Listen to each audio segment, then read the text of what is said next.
Hello friends, welcome to WS cube tech. इस video में मैं आपको सिखाऊंगा transformation tools and their properties, also properties of default document. तो चलिए शुरू करते हैं। ट्रांसफॉर्मेशन टूल में क्या क्या टूल्स होते हैं? Rotation tool, select scale tool, reflection tool, share tool और इनकी प्रॉपर्टीज। तो हम कुछ बनाते हैं, कुछ भी ड्रॉ करते हैं यहाँ से टूल की हेल्प से। रेक्टेंगल ड्रॉ किया, सर्कल ड्रॉ कर सकते हैं, कुछ भी पेन टूल से हमने जो ड्रॉ किया है इसके थ्रू हम ये देखना चाहते हैं कि क्या प्रॉपर्टीज है हमारे पास अवेलेबल। तो सबसे पहले आते हैं ये ट्रांसफॉर्मेशन टूल। सिलेक्शन टूल से जब हम कोई भी ऑब्जेक्ट को सेलेक्ट करते हैं तो ये इसकी ग्रिप, जो डिफॉल्ट ग्रिप्स हैं वो ऑन हो जाएंगी और इन ग्रिप की हेल्प से हम रिसाइज कर सकते हैं। ऐसे स्ट्रेच कर सकते हैं, रिसाइज कर सकते हैं। ये फ्रॉम इट्स सेंटर पॉइंट ये ऑब्जेक्ट को रिसाइज करने के काम आता है, स्ट्रेच करने के काम आता है। हम रोटेट करना चाहें तो यहाँ से रोटेट भी कर सकते हैं। थोड़ा सा माउस को इस ग्रिप के बाहर रखेंगे तो ये इसकी ग्रिप के बाहर ये रोटेशन का शो करता है, तो यहाँ से हम इसको रोटेट कर सकते हैं मैन्युअली। अब आप कहेंगे कि भी यहाँ पे जो रोटेशन दे रखा है ट्रांसफॉर्मेशन में, तो टूल बॉक्स में रोटेशन टूल देने का क्या मतलब? चलिए मैं बताता हूँ। इसका मतलब ये है कि ट्रांसफॉर्मेशन टूल से जब हम रोटेशन करते हैं तो ये from its centre point, default इसका जो पॉइंट है सेंटर में रहता है और उसी के अकॉर्डिंग इसका जो एंकर पॉइंट है उसी के अकॉर्डिंग ये रोटेट करता है। चाहे सर्कल हो, कोई भी फ्री हैंड ऑब्जेक्ट हो जो ड्रॉ किया हुआ है, उनको ये from its centre point he rotate करता है। मैं चाहता हूँ किसी पर्टिकुलर पॉइंट से ये रोटेट करे, तो उस कंडीशन में मैं रोटेशन टूल बॉक्स में से यूज करूंगा रोटेट टूल। अब कोई भी ऑब्जेक्ट जिसको भी मैं सेलेक्ट करता हूँ उसका सेंटर पॉइंट मैं डिफाइन कर सकता हूँ। देखिए जो टारगेट पॉइंट जो दिखाई दे रहा है, इस ऑब्जेक्ट में टारगेट पॉइंट में यहाँ रख देता हूँ। तो जो मेरा ये सेलेक्ट किया हुआ है ऑब्जेक्ट, इस ऑब्जेक्ट का सेंटर पॉइंट, ये ऑब्जेक्ट सेलेक्ट किया मैंने, इसका सेंटर पॉइंट में ये देखिए सेलेक्ट करने के बाद में टूल लेंगे रोटेट टूल और इसका सेंटर पॉइंट में यहाँ डिफाइन कर देता हूँ लाइक दिस। अब मैं यहाँ से इसके अपोजिट कॉर्नर से इसको रोटेट करूँगा। देखिए इससे पहले क्या हो रहा था, सिलेक्शन टूल से ये रोटेट कर रहा था बाय डिफॉल्ट सेंटर पॉइंट से, और अब यहाँ से हम क्या कर रहे हैं, इससे हम किसी भी एंगल से, किसी भी पोजीशन से इसको रोटेट कर सकते हैं। देखिए इस तरह से फ्रेम टाइप अगर हम करना चाहें तो ऐसे रोटेट कर सकते हैं, इस तरह से रोटेट करना चाहें तो ऐसे रोटेट कर सकते हैं। और फ्री हैंड कोई भी ऑब्जेक्ट जो भी हो, कैसा भी ऑब्जेक्ट हो, हम इसका सेंटर पॉइंट इस रोटेशन टूल से ऑन करके पोजीशन चेंज करके जहां मर्जी है वहां से हम पोजीशन करके इसको रोटेट कर सकते हैं। ये इसका रोल। और यही चीज सभी टूल में, जैसे कि स्केल टूल, वही ट्रांसफॉर्मेशन टूल से भी हम स्केल कर सकते हैं, लेकिन scale from its centre point and we can define centre point from any position. किसी भी पोजीशन पर हम इस सेंटर पॉइंट को रख सकते हैं और वहां से इसको स्केल, शेयर, रिफ्लेक्ट और रोटेट कर सकते हैं। तो अभी हम बात कर रहे हैं रोटेट की, तो यहाँ से हम डिफाइन करेंगे सेंटर पॉइंट को और उस अकॉर्डिंग रोटेट कर सकते हैं। चलिए अब इस रोटेट टूल को थोड़ा और आगे चलते हैं। हम इस रोटेट टूल से हम और क्या कर सकते हैं, डुप्लीकेट के साथ में इसका क्या रोल है। तो शेप टूल से मैं कोई भी एक इसका जो है नोड, एंकर पॉइंट चेंज करके इसमें थोड़ा चेंज लाता हूं।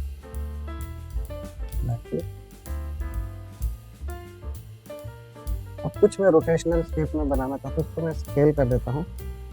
शिफ्ट के साथ में प्रोपोर्शनेट रिसाइज होता है। शिफ्ट की प्रेस कीजिए और कोई भी एक डायगोनल पॉइंट यहाँ से सेलेक्ट करके ट्रांसफॉर्मेशन का हम इसको रोटेट कर सकते हैं from its proportions. In proportions के थ्रू हमने इसको रिसाइज किया है। अब हम इसको सेलेक्ट करते हैं डुप्लीकेट का, इसमें डिफॉल्ट इसका जो प्रॉपर्टी है वो चेक करते हैं। रोटेशन में करना चाहूँगा, यहाँ से थोड़ा नीचे भी रख सकता हूँ जैसा मैं, तो जितना नीचे रखूँगा उतना ही ये फॉलो करेगा उस पोजीशन से। ओके, रोटेट किया तो ये फ्री हैंड रोटेशन कहलाएगा फ्रॉम इट्स एंकर पॉइंट और सेंटर पॉइंट। विथ शिफ्ट की it will go rotation 45 degree, 90 degree, इस तरह से प्रोपोर्शंस में रोटेट हो गए।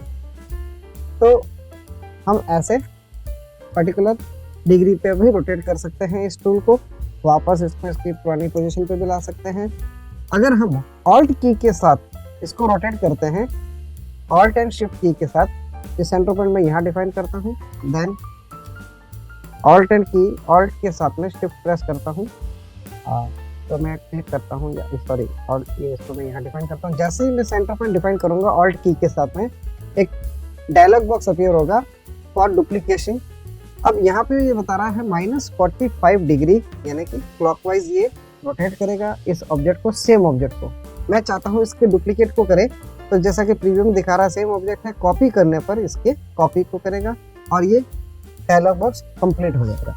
हमें कोई भी और टूल ना लेते हुए, किसी भी चीज़ पर क्लिक ना करते हुए इमीडिएट कंट्रोल D करेंगे, तो जो ये स्टेप हुआ है रिपीट एंड रिकॉर्ड हुआ है, इसको ये रिपीट करता है। तो हम सेंटर पॉइंट, ये देखिए कुछ इस तरह से हम रोटेटेड ऑब्जेक्ट बना सकते हैं। ये है इसका ऑल्ट के साथ रोल। विदाउट ऑल्ट ये डुप्लीकेट नहीं करेगा, उसी को उस पोजीशन पे जो भी हमने रोटेशन एंगल दिया है, रोटेशन एंगल पे इसको रोटेट करेगा। ठीक है, तो ये है इस रोटेशन टूल का रोल। अब हम आते हैं कि इसमें प्रॉपर्टीज क्या क्या हैं, डॉक्यूमेंट की प्रॉपर्टी क्या है। बाय डिफॉल्ट कुछ भी अगर हम सेलेक्ट नहीं करते हैं, ओनली डॉक्यूमेंट ओपन है, एक नया डॉक्यूमेंट है या कोई पहले से बना हुआ डॉक्यूमेंट ओपन किया हुआ है, एग्जिस्टिंग डॉक्यूमेंट, तो उस कंडीशन में प्रॉपर्टीज पैनल पे जो राइट हैंड साइड पे आपको दिखाई दे रहा है, ये इस प्रॉपर्टीज पैनल में डिफॉल्ट प्रॉपर्टी होती है इस आर्टबोर्ड की या इस पेज लेआउट की। तो क्या क्या है, जैसे कि यूनिट हम चेंज करना चाहिए, यहीं से यूनिट चेंज कर सकते हैं, पिक्सल, पॉइंट्स, पिकास, इंचेस, सेंटीमीटर, मिलीमीटर, जैसा कि मैंने प्रीवियस क्लास में आपको बताया था कि यूनिट्स हम क्या कहाँ यूज़ करते हैं और कौन से यूनिट कहाँ यूज़ आते हैं, तो वो मैंने बताया था। हम यहाँ से पिक्सल, इंचेस जैसा मर्जी है वैसा यूनिट यूज़ कर सकते हैं। आर्टबोर्ड एक से ज़्यादा हो सकता है, एक ही फाइल में मल्टीपल आर्टबोर्ड्स हो सकते हैं, मीन्स उनको आप पेज कह सकते हो। आर्टबोर्ड यहाँ पे अभी बाय डिफॉल्ट 1 दे रखा है, यहाँ पे हम आर्टबोर्ड बढ़ा सकते हैं। एक ऑब्जेक्ट इधर बनाया, दूसरा ऑब्जेक्ट दूसरा आर्टबोर्ड में बनाया, तीसरा ऑब्जेक्ट तीसरा आर्टबोर्ड में, हम इस तरह से मल्टीपल आर्टबोर्ड्स जनरेट कर सकते हैं। नेक्स्ट है इसमें रूलर। अभी डॉक्यूमेंट के लेफ्ट और राइट या टॉप बॉटम में कहीं पर भी कोई रूलर नहीं है, जिससे हम ये नहीं पता कर सकते कभी ये ऑब्जेक्ट किस पोजीशन पे है according to ruler, as per ruler. तो यहाँ से रूलर ऑन की जा सकती है। अगर हमें प्रैक्टिस है ग्रिड के अकॉर्डिंग काम करने की, ग्रिड टू ग्रिड अगर हम कोई ऑब्जेक्ट बना रहे हैं स्नैप करते हुए, तो यहाँ से ग्रिड ऑन किया जा सकता है इस तरह से, grid on and grid of. अब जो भी ऑब्जेक्ट बनाना है, आप ग्रिड टू ग्रिड काउंट करके कोई भी शेप बनाना है तो आप बना सकते हो। तो ये ग्रिड ऑन ऑफ का ऑप्शन है, यहाँ से हम यूज कर सकते हैं। दूसरा, पेज बैकग्राउंड अभी व्हाइट कलर आ रहा है, व्हाइट बैकग्राउंड आ रहा है, आप कुछ भी ड्रॉ कीजिए और प्रिंट लीजिए, अगर ऑब्जेक्ट में कलर नहीं है तो बाय डिफॉल्ट वो क्या होगा, ट्रांसपेरेंट होगा, यानी कि व्हाइट कलर आएगा इसमें। और पेज में नो डाउट वो तो प्रिंट आउट में व्हाइट होता ही है, या हम जो भी कलर पेज में लेंगे उस कलर पेज में ये सिर्फ आउटलाइंस प्रिंट होंगी, इसके अंदर का एरिया ट्रांसपेरेंट आएगा।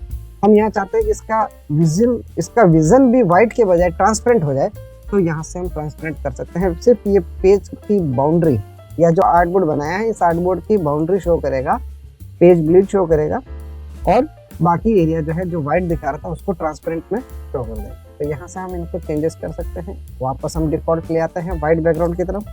तो ये प्रॉपर्टी है इसकी। नेक्स्ट है गाइड्स। गाइड्स हमारी काम आती है अलाइनमेंट के लिए। कोई ऑब्जेक्ट किसी पोजीशन पे हमें रखना है और उनके अलावा उनके दूसरे ऑब्जेक्ट को भी अलाइन करना है प्रीवियस ऑब्जेक्ट के अकॉर्डिंग, तो हम गाइड्स यहाँ पे रखेंगे। ये गाइड्स काम आती है एज पर रूलर ऑब्जेक्ट को स्नैप करते हुए। तो इसमें आगे नेक्स्ट पॉइंट है स्नैपिंग के, तो मैं डिसेलेक्ट कर लेता हूँ गाइड्स को। गाइड्स को हम सेलेक्ट करके डिलीट भी कर सकते हैं, पोजीशन कर सकते हैं, लेफ्ट राइट टॉप बॉटम, इस तरह से रिलीज करेंगे। रिलीज करते ही फिर से लेआउट प्रॉपर्टी पैनल में डिस्प्ले होने लग जाएगी। वो है जैसे गाइड्स, हम यहाँ पे टेम्परेरी गाइड हाइड करना चाहते हैं तो इस तरह से हाइड कर सकते हैं, वापस शो करना चाहें शो कर सकते हैं। गाइड्स मूव ना हो अपनी जगह से, उनको लॉक भी किया जा सकता है। अब देखिए मैंने लॉक कर दिया है, तो ये गाइड्स अपने यहाँ से मूव नहीं होंगी, सेलेक्ट भी नहीं होंगी। और इन ऑब्जेक्ट्स को अकॉर्डिंग टू गाइड, देखिए इसका एंड टॉप, जो टॉप पोजीशन है, इसका टॉप एज है, इस टॉप एज को मैं इस ऑब्जेक्ट के लेना चाहता हूँ इस गाइड के टॉप पे। हाईलाइट हो रहा है, ये हाईलाइट किस वजह से हो रहा है, क्योंकि प्रॉपर्टी बार में यहाँ पे प्रॉपर्टी पैनल में स्मार्ट गाइड्स का ऑप्शन ऑन है। क्लिक टू हाइड और स्मार्ट गाइड, हाइड और शो। तो अभी मैं इसको हाइड कर देता हूँ। अब हमें ये नहीं बताएगा कि आपका जो लाइन पे ही है या गाइडलाइन पर ही है ऑब्जेक्ट या नहीं। ये प्लेस तो करेगा क्योंकि स्नैपिंग ऑन है, इसलिए प्लेस तो कर देगा, लेकिन हमें बताएगा नहीं, यहाँ पे इंडिकेट नहीं करेगा कि आपका वहाँ पे एग्जैक्ट जगह पे प्लेस हुआ है या नहीं, या इसका एग्जैक्ट गाइड पॉइंट आया है या नहीं। ये देखिए मैंने रख तो दिया इसको। अब जब हम जूम करते हैं कंट्रोल प्लस करके तो ये बताता है, देखिए यहाँ से राइट साइड में अकॉर्डिंग टू गाइड ये यहाँ स्नैप हो गया। तो ये गाइड का स्नैपिंग हम ऑन ऑफ कर सकते हैं। जस्ट इसके नीचे दे रखा है snap options, snap two point is on, of कर देंगे तो जो भी ऑब्जेक्ट हम बना रहे हैं तो हम चाहते हैं इसका जो लेफ्ट टॉप कॉर्नर है इस गाइड के कॉर्नर पे स्नैप हो जाए। देखिए इसके लिए हमें क्या करना पड़ा, थोड़ा एक्स्ट्रा एफर्ट्स करने पड़ रहे हैं, थोड़ा जूम करना पड़ रहा है, थोड़ा नजदीक जाकर के इसको हमें ऐसे प्लेस करना पड़ा। इसमें क्या हो रहा है, टाइम लग रहा है। तो इस टाइम से बचने के लिए और एग्जैक्ट पोजीशन पर अब जाकर के आया है तो एग्जैक्ट उस एज पर लाने के लिए हमें स्नैपिंग ऑन करनी ही होती है, स्नैप टू ऑब्जेक्ट। तो इसको हम ऑन करेंगे। अब देखिए जैसे मैं इसके कर्सर के पास, इस कर्सर को, इस ऑब्जेक्ट को इसके लाइन के गाइड लाइन के पास लाऊंगा, देखिए ये हाईलाइट हो रहा है, इमीडिएटली स्नैप कर देंगे और स्नैपिंग के गाइड्स को ऑन कर देते हैं। तभी हमें बताएगा कि भाई आपका एग्जैक्ट किसी पोजीशन पे है नहीं। देखिए इमीडिएट स्नैप भी हो गया ये और इसको शो भी कर दिया स्मार्ट गाइड के अंदर। ये इसका रोल है प्रॉपर्टी पैनल में स्मार्ट गाइड्स का एंड स्नैप टू ऑब्जेक्ट्स का और स्नैप टू आउटलाइन और गाइड एवरीथिंग। अब आते हैं इसमें नज ऑफसेट और कीबोर्ड इंक्रीमेंट्स।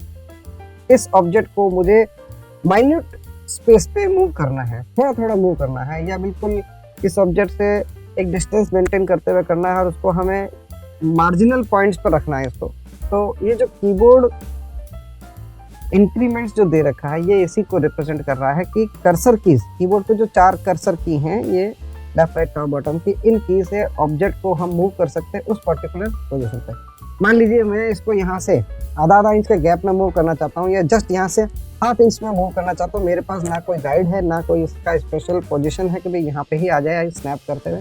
तो उस कंडीशन में कीबोर्ड पर मैं यहाँ से कीबोर्ड इंक्रीमेंट्स अप्लाई कर दूंगा 0.5 इंच, यानी कि ½ इंच के डिस्टेंस पे। अब सेलेक्ट कीजिए ऑब्जेक्ट को, ये फ्रॉम इट्स राइट साइड ये ½ इंच मूव हो जाएगा, फ्रॉम लेफ्ट टॉप बॉटम। इस तरह से हम कीबोर्ड इंक्रीमेंट की हेल्प से कर्सर की इसका पोजीशन सेट कर सकते हैं। ये है कीबोर्ड इंक्रीमेंट्स का मतलब।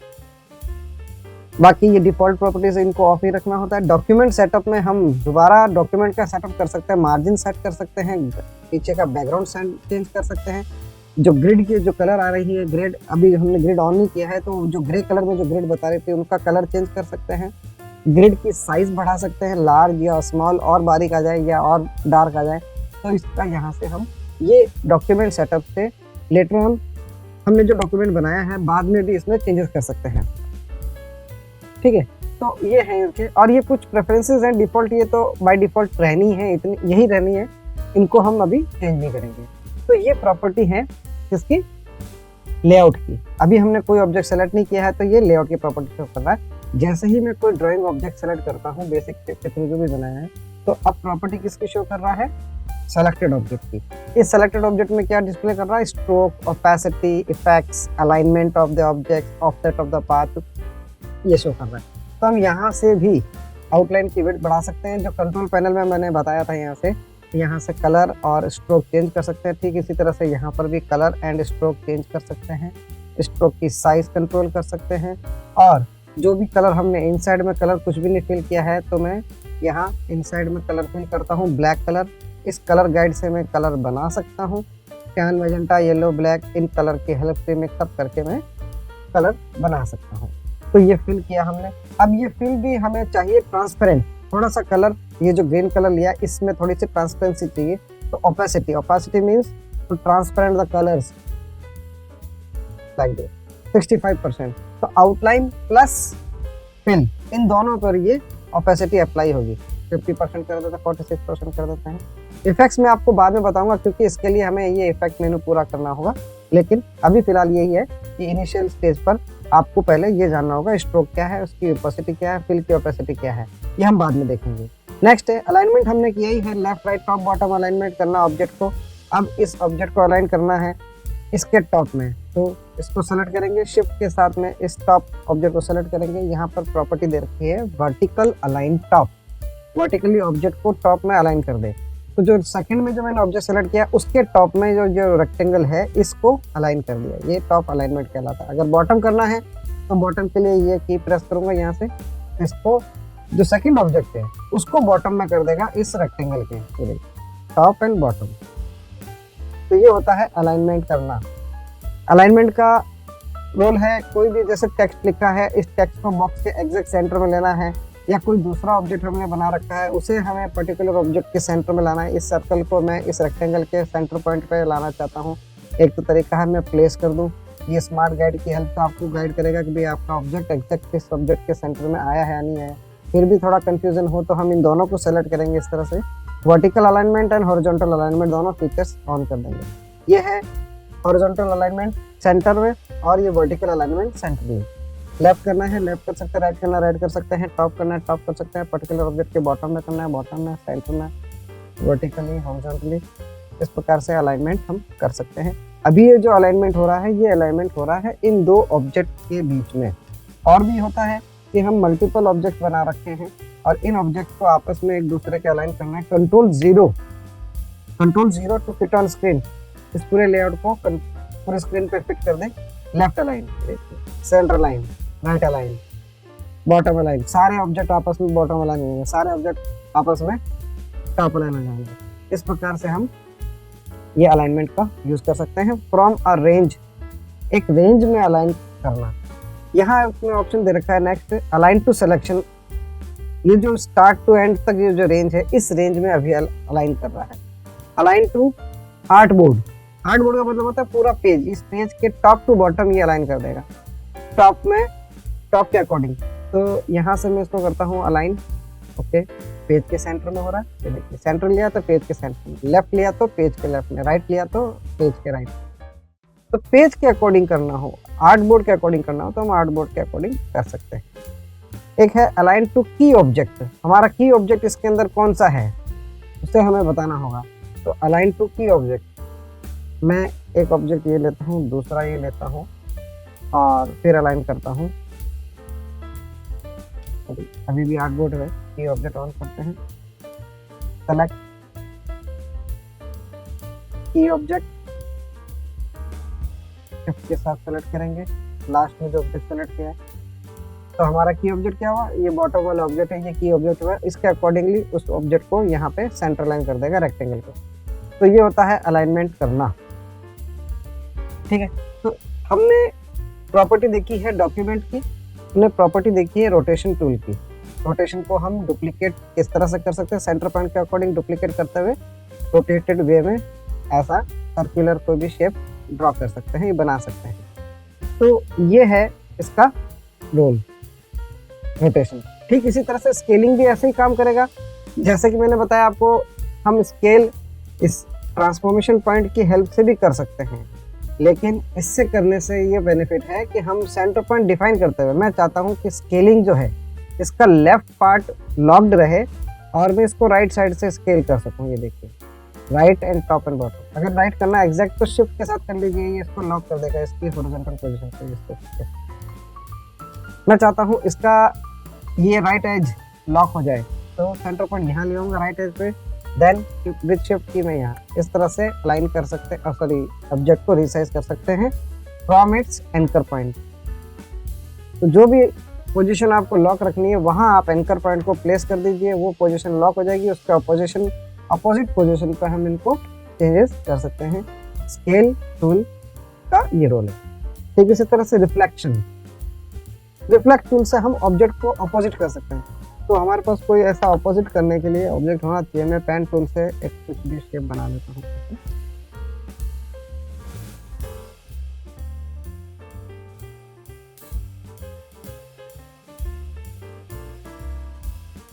थोड़ा सा मैंने ड्रॉ किया, इसको मुझे अपोजिट करना है।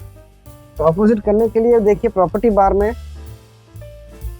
एडवांस, ये जो प्रॉपर्टी बार में यहाँ पे दे रखा है फ्लिप अलोंग हॉरिजॉन्टल, इसको हॉरिजॉन्टली फ्लिप कर दे, इसको वर्टिकली फ्लिप कर दे, हॉरिजॉन्टल वर्टिकल फ्लिप करना, डिग्री में रोटेट करना। तो यहाँ प्रॉपर्टी बार में दे रखा है। तो फिर इस रिफ्लेक्ट टूल का क्या रोल है? इस रिफ्लेक्ट टूल का रोल है कि इसमें भी हम यहाँ सेंटर पॉइंट डिफाइन करके, जिस जगह पे सेंटर पॉइंट डिफाइन किया है वहां से ये प्लेस कर देते हैं। इस सेंटर पॉइंट को मैं यहाँ से प्लेस कर देता हूँ ऐसे। नाउ रिफ्लेक्ट शिफ्ट के साथ वर्टिकल पोजीशन पर जाता हूँ, अपोजिट पे इसको क्लिक कर। तो यहाँ से रोल है सेंटर पॉइंट के अकॉर्डिंग, और मैनुअली जो हम यहाँ से कर रहे हैं, प्रॉपर्टी पैनल से जो हम यहाँ से कर रहे हैं वो है कि default property from its default centre point. Anchor point इनका सेंटर में ही रहेगा, चाहे कुछ भी कर लीजिए। तो हमें एडिशनल यूज करना है कि हम इसका एंकर पॉइंट डिफाइन करना चाहते हैं, तो उसके अकॉर्डिंग करके हम इसे क्लिक करें। ये इसका रोल। ऑल्ट के साथ ड्रैग करने पर ये डुप्लीकेट के लिए पूछेगा। जैसे ही मैं ऑल्ट के साथ ड्रैग करता हूँ एक डायलॉग बॉक्स अपीयर होता है फॉर डुप्लीकेटिंग, किस एंगल में, हॉरिजॉन्टल और वर्टिकल कॉपी। तो इसकी कॉपी को करना है तो उस कंडीशन में हम ऑल्ट के साथ ड्रैग करेंगे, इसको कॉपी कर देगा ऑल्ट के साथ। नेक्स्ट है शेयर टूल। शेयर टूल की हेल्प से भी हम इसको क्या कर सकते हैं, अकॉर्डिंग टू सेंटर पॉइंट, इसके अपोजिट एंगल से इसको ऐसे शेयरिंग कर, सेंटर पॉइंट यहाँ रख देता हूँ, ऐसे शेयर अगेन सेंटर पॉइंट यहाँ रख देता हूँ। ये होता है शेयरिंग कर। बाकी वही प्रॉपर्टीज डिफॉल्ट है। दूसरा प्रॉपर्टी बार में यहाँ दे रखा है ऑफसेट पाथ। ऑफसेट पाथ का मतलब होता है जो करंटली ऑब्जेक्ट सेलेक्ट है उस ऑब्जेक्ट के चारों तरफ एक ऑफसेट, इसका ही डुप्लीकेट ऑब्जेक्ट अप्लाई करता है। ऑफसेट एट स्पेसिफाइड डिस्टेंस, कितने डिस्टेंस पर आप इस ऑब्जेक्ट का डुप्लीकेट करना चाहते हो। देखिए बॉर्डर बन जाएगी एक तरह से। बॉर्डर जो बन रही है उसमें कॉर्नर कैसा आना चाहिए, शार्प आना चाहिए, राउंडेड आना चाहिए, या बेवल्ड आना चाहिए, यानी कि चैम्फर्ड आना चाहिए। ठीक है। और जो भी राउंड है, राउंड का लेवल कितना होना चाहिए, 6 पॉइंट, 5 पॉइंट, 4 पॉइंट, उतना ये राउंडेड आ जाएगा। इसका ऑफसेट डिस्टेंस कितना देना चाहते हो, मैं चाहता हूँ 0.5 डिस्टेंस हो जाए इसका, और 6 इसका क्या है, रेडियस है जो कॉर्नर राउंड आ रहा है उसका। तो यहाँ से हम इसको कंट्रोल कर सकते हैं, 0.25 कर देते हैं, इसका हाफ कर देते हैं। तो ऑफसेट का मतलब होता है सेलेक्टेड ऑब्जेक्ट की आउटलाइन या ऑब्जेक्ट को डुप्लीकेट करना एट स्पेसिफाइड डिस्टेंस, उतने डिस्टेंस पर डुप्लीकेट करना। चाहे रेक्टेंगल हो, इस रेक्टेंगल में हमने ओपेसिटी अप्लाई कर रखी है, वापस इसको 100% कर दीजिए, इस तरह से शो हो जाएगा। ऑफसेट पाथ, इसमें भी बाउंड्री मीटर करने पर क्या होगा, शार्प कॉर्नर अप्लाई हो जाएगा, ये शार्प।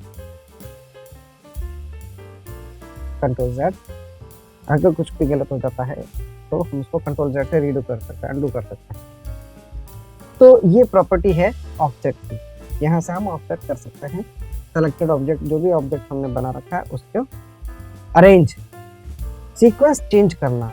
एक ऑब्जेक्ट, मल्टीपल ऑब्जेक्ट हमने एक दूसरे के ऊपर रखे हुए हैं, लास्ट वाला ऑब्जेक्ट ऊपर लाना है, ऊपर वाला ऑब्जेक्ट मिड में लाना है, तो इस कंडीशन में हम शॉर्टकट भी यूज कर सकते हैं, यहाँ से भी अप एंड डाउन कर सकते हैं। जैसे मैं अलग अलग कलर के कुछ बॉक्सेस बना देता हूँ, इसी तरह से एक और जो बाकी ऑब्जेक्ट को भी कवर करेगा।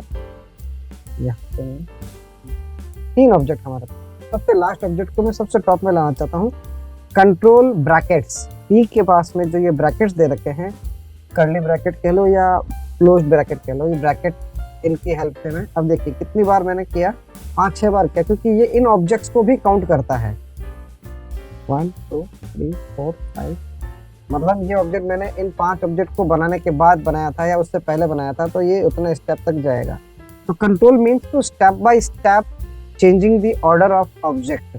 मल्टीपल ऑब्जेक्ट्स के बिटवीन में हम इनको चेंज कर सकते हैं, इनकी पोजीशन को। तो मिड ऑब्जेक्ट को मैं टॉप में चाहता हूँ, कंट्रोल पेज अब नहीं आ रहा है क्योंकि बीच में काफी सारे ऑब्जेक्ट को काउंट करते हुए करना है। मैं चाहता हूँ सिंगल स्टेप में पीछे आ जाए या सिंगल स्टेप में सभी ऑब्जेक्ट को बाईपास करते हुए आगे शिफ्ट हो जाए, तो उस कंडीशन में shift bracket and up and down, control shift up, control shift down, एक ही स्टेप में चाहे कोई भी ऑब्जेक्ट हो, कितने भी ऑब्जेक्ट हो, उन सबसे ऊपर ये आ जाएगा इस तरह। Control shift bracket start, control shift bracket close, close में ऊपर आएगा और स्टार्ट में नीचे की तरफ, या जो भी सीक्वेंस आपका ऑब्जेक्ट का है उसके अकॉर्डिंगली ये अरेंज करेगा ऑब्जेक्ट को। तो यही अरेंजमेंट यहाँ दे रखा है प्रॉपर्टी पैनल में, change. Bring to front, bring to forward यानी कि कंट्रोल के साथ में और विद कंट्रोल शिफ्ट के साथ, एंड बैकवर्ड, बैक में लेना एक एक step, backward forward step by step, front and back, last to bottom, front to last, last to front. ये देखिए इस तरह से हम कर सकते हैं। स्टेप बाय स्टेप करना हो, फॉरवर्ड है ऑलरेडी, बैकवर्ड करते हैं एक स्टेप, दो स्टेप, तीन, चार स्टेप, चौथे स्टेप में जाकर के ये स्टेप चौथे ऑब्जेक्ट के बाद में हमने इसको बनाया है। तो ये होता है अरेंज करना मल्टीपल ऑब्जेक्ट की सीक्वेंस को। रिकलर, रिकलर मीन्स जो भी आउटलाइन का कलर दे रखा है यहाँ पे हम चेंज कर सकते हैं, फिल का कलर दे रखा है तो वो भी चेंज कर सकते हैं।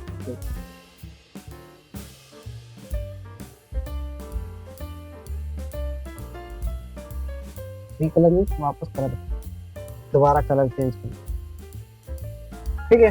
तो ये होता है ट्रांसफॉर्मेशन टूल और उसकी प्रॉपर्टीज, शेयर करना, रोटेट करना, स्केल करना, रिफ्लेक्ट करना, लेआउट प्रॉपर्टी चेंज करना, default property, then selected object की प्रॉपर्टीज चेंज करना जिसमें आउटलाइन, कलर वगैरह ये सारे आपको इसमें यहाँ मिलेंगे। तो ये होती है ड्राइंग ऑब्जेक्ट के ट्रांसफॉर्मेशन टूल्स की प्रॉपर्टीज एंड लेआउट प्रॉपर्टीज, ठीक है।